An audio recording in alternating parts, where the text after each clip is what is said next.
Hi, I'm Stephanie Scott and I'm delighted to be part of this year's Jhalak Prize and to be here to read to you from my debut novel, What's Left of Me Is Yours.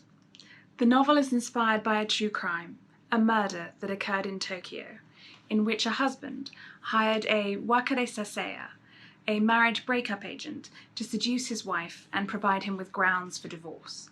However, the agent fell in love with his target, and she fell in love with him and was later killed.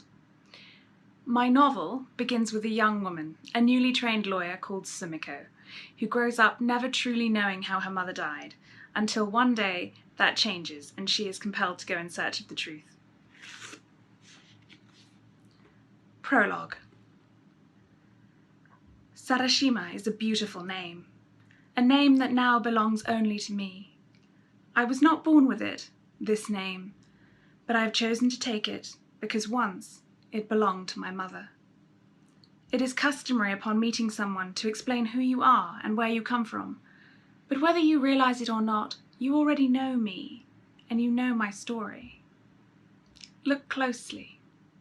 Reach into the far corners of your mind and sift through the news clippings, bulletins, tabloid crimes tucked away there. You will see me. I am the line at the end of an article. I am the final sentence, ending with a full stop. Wakare Sasea Agent Goes Too Far by Yu Yamada, published at 6:30 p.m. on the 16th of May, 1994. The trial of Keitaro Nakamura, the man accused of murdering Rina Sato, began today at the Tokyo District Court. The case has attracted international attention due to the fact that the defendant, Nakamura, is an agent in the wakare sasea, or so-called marriage breakup industry, and has admitted that he was hired by the victim's husband to seduce his wife and provide grounds for divorce.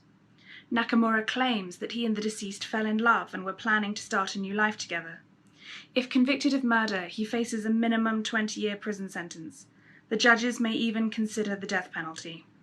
Rina Sato's father, Yoshi Sarashima, told reporters, "A business such as this, which destroys people's lives, should not be allowed to operate in Tokyo.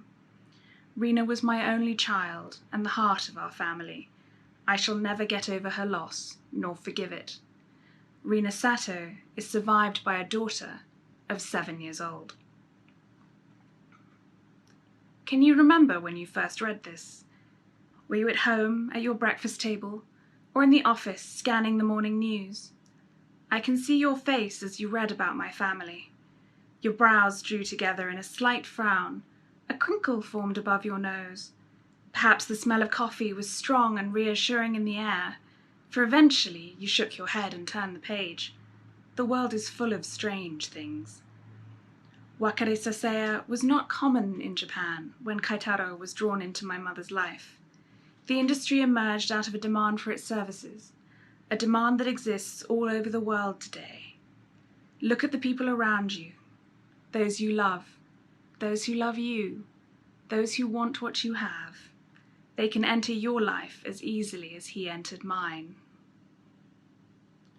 Do you know now when we first met, or where?